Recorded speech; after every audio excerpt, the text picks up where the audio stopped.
So recently I got caught up on the Shonen Jump rom-com We Can't Study or We Never Learn, and it's been pretty enjoyable so far. If you don't know what We Can't Study is, it's a Shonen Jump rom-com series where the main character has to tutor two other girls in their senior year of high school to get into universities of their choice, because one is good at English, one is good at literature, the other is good at science, and they want to enter universities of the opposite subject that is not their strong suit. So Furuhashi, this girl is literature prodigy, but she wants to do science stuff in college, but she's failing science. Ogata is a science mathematics prodigy, but she wants to do literature stuff, but she's failing everything literature at the moment. So he has to help them improve in their failing subjects of choice to help them get into university, because if he does so, he will get a full ride to a university of his choice because manga. Reading this, I couldn't help but compare it to Nisekoi due to the obvious similarities between the two, like there's two main girls who are introduced at the start of the series, and the art style is very reminiscent between the two. I heard the guy who does We Can't Study is also the same person who did the Onodera Magical Girl spin-off manga. Unsure if it actually is, but it would make a lot of sense because the art style between this and Nisekoi is very similar, so it would make sense that the essential understudy of the Nisekoi guy is behind the art for this manga. And obviously, We Can't Study replaced Nisekoi as the premier rom-com running in Shonen Jump, so between all these similarities, it's tough for me not to compare the two as I was reading through it. I was a big fan of Nisekoi up until it got really bad. Which was about, like, where the first season of the anime ended. I think the first season had, like, about 26 episodes. It was still pretty enjoyable up until that point, but after then, it was just, like, a slow decline into oblivion. It was not good, and it was bad for a very long time. They just kept... It really just kept going. Almost to the point of parody, in my opinion. One thing I like about We Can't Study is that all of the girls are mostly their own characters with individual goals that relate to the story, rather than just wanting to be with the main character as their only objective or defining character trait. For example, Fumino has her mom, light spoilers at the moment, her mom passed away, and she heard some dumb story as a kid about how people who die become stars, so she wants to become an astronomer for her mother. Ogata, who's the short, lolly, big-boobed girl, she wants to be better with social interaction and games, and Senpai wants to go to the college of her own choice, etc. Well, the goals are somewhat related because they all are like grades in school and studying. They all have their individual motives for wanting to do these things. So having them all have tangible goals helps with the series a lot. I'm not saying it's the greatest character writing ever or anything like that, but most rom-coms just straight up don't do this a lot of the time. So just the little bit this series does, I feel like goes a long way, and it helps making all of the girls into incredible likable characters. Like most people I see who read the series are like, yeah, all girls are pretty cool, whereas like a lot of rom-coms, there's like kind of some filler girls, you know what I'm saying? But that's not super the case. I also think that the protagonist is also better than the protagonist from Nisekoi, Raku. Raku was pretty reactive, which is something a lot of people don't like in protagonists, like Ichigo from Bleach or something. These types of protagonists, like I said, usually not super well liked, but the guy from Naruyuki, the guy from We Can't Study, acknowledged that he has no greater goals in life in a chapter, aside from studying. Like, after he's done with, like, his studying to, like, reach his goals of getting into a good college because he has to support his family because they're poor, he's unsure of, like, what he is going to do next, and he acknowledged this, and it's really cool, and it seems like not really cool, it's solid, it's just decent writing, and, it seems like they will do something with that eventually, and it's good that they're laying the groundwork for something like this rather than not addressing this issue that plagues a lot of manga. And his short-term goal at the moment of helping these other girls study for their own goals is pretty good to keep the story rolling at the moment. The fact that he has valid reasons for interacting with all of the cast is also pretty good. It makes things feel like less coincidental. A lot of the times in rom-coms, I feel like they all just bump into each other, and it's like, why are we bumping into each other?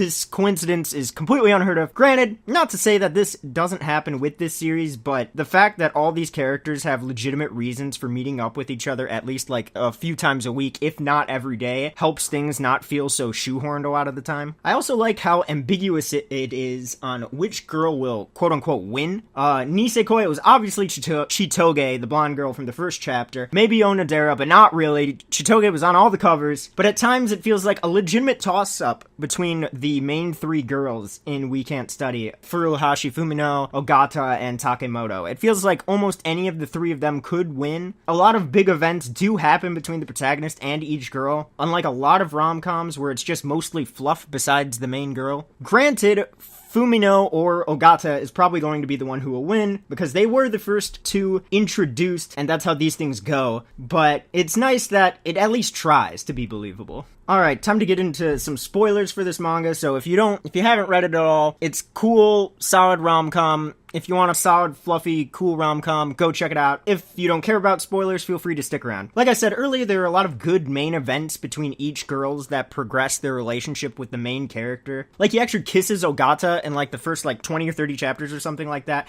He spends the night in a hotel with Furuhashi, and there's that whole big swim meet thing with him and Takemoto, etc. All the girls have big moments with the main character on multiple occasions, and it's cool that it seems to progress, flags for all the routes, helping add to the ambiguity, which really helps with not making everything super obvious. I like how Furuhashi develops throughout the course of the manga.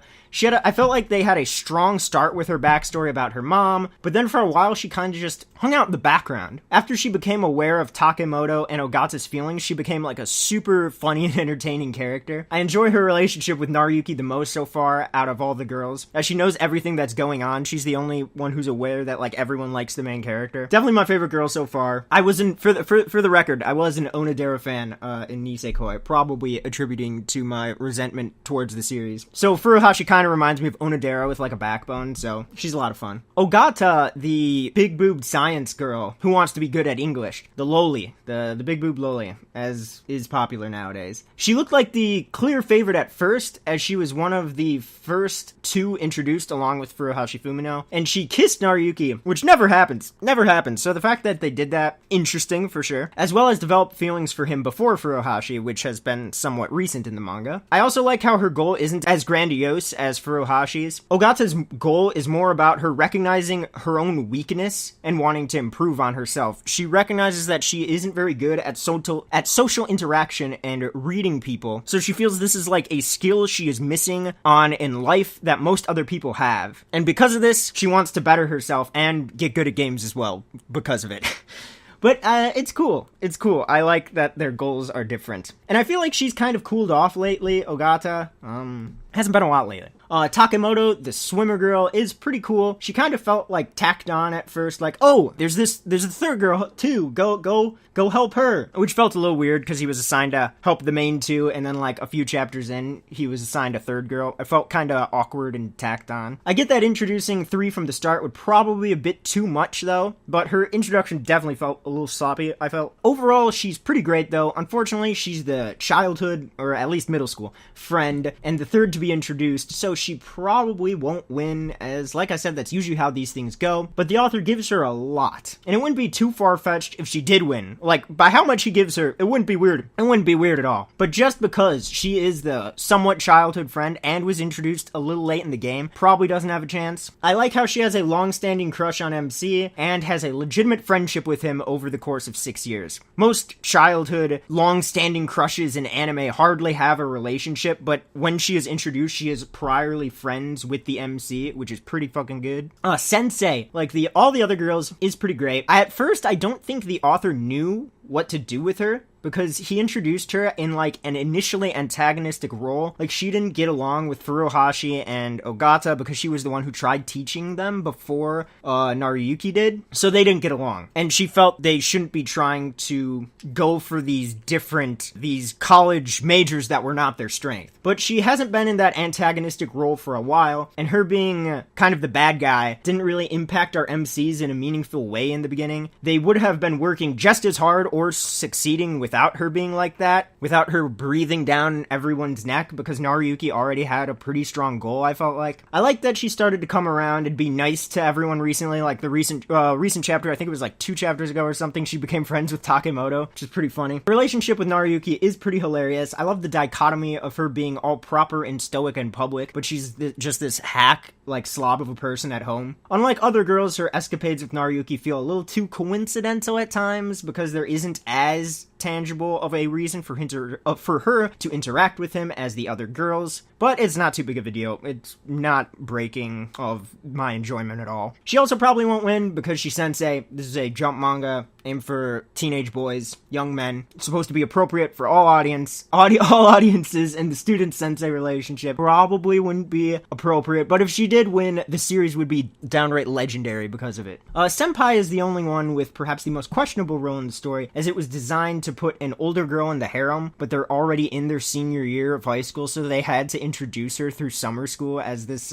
ronin who can't get into college. Senpai may have the best chemistry with Naruyuki. Everyone is usually pretty nice to him, but her bullying/teasing is genuinely hilarious. She's a great troll. She probably won't win once again because she's introduced so late. Usually the competition is between the first couple girls, but she's a lot of fun, pretty interesting, been pretty great since she was introduced. So my official objective girl tier list, ChronoThoughts tier list, but this channel is called Thoughts, and this video is called Thoughts, but I just called it objective. Definitely not objective. Furuhashi, number 1, because obviously we gotta do the tier list. We're talking politics here. Furuhashi, number 1. Number 2, Sensei. Number 3, Senpai. Number 4, Takemoto. Number 5, Ogata. Let it be known, all girls are great though. There is no wrong answer here. Recently, the popularity polls came out for America and Japan. I actually voted in the American one. I voted for Furuhashi. America literally had the same order as me. It went Furuhashi 1, Sensei 2, Senpai 3, Takemoto 4, Ogata 5, if I'm not mistaken.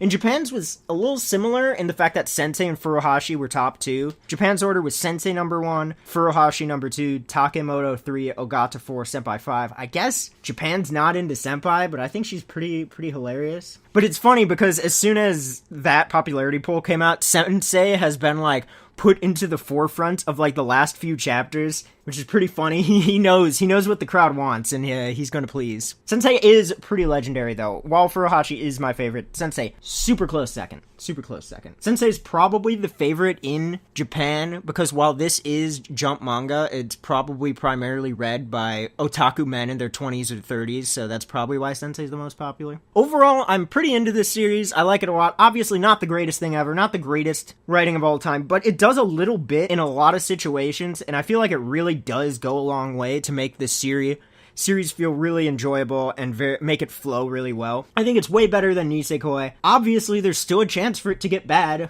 like all long-running manga can, you know how it goes. But at the moment, it's pretty enjoyable, and if you need a fluffy rom-com manga that isn't awful, I'd recommend checking it out. Anyways, thanks for listening, Furuhashi Best Girl, and I'll see you guys next time.